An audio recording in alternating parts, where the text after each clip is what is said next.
என் அன்பு பக்தர்களே, ஒரு நிமிடம் அமைதியாக இருங்கள். உங்கள் மனதில் இருக்கும் எல்லா கவலைகளையும் கொஞ்ச நேரம் மறந்துவிடுங்கள். நான் உங்களுடன் பேச வந்திருக்கிறேன். நீங்கள் பல நாட்களாக சோர்வாக இருக்கிறீர்கள் என்பதை நான் அறிவேன். சில நேரங்களில் எல்லோரும் உங்களை விட்டு சென்று விட்டார்கள் போல தோன்றும்.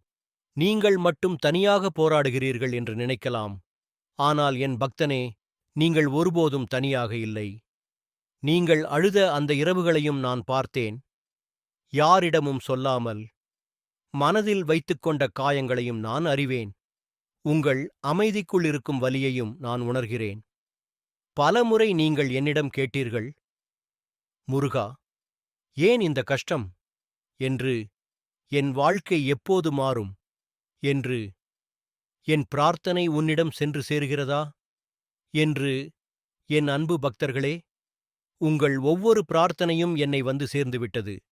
நீங்கள் அழைத்த ஒவ்வொரு முருகா என்பதையும் நான் கேட்டேன்.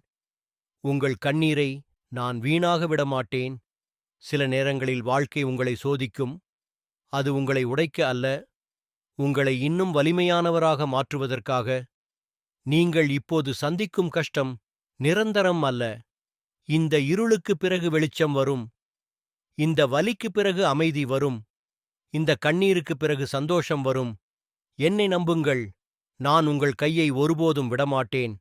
நீங்கள் இழந்தது திரும்ப வரும். நீங்கள் எதிர்பார்த்த நல்ல செய்தி வரும். உங்கள் வீட்டில் மகிழ்ச்சி வரும்.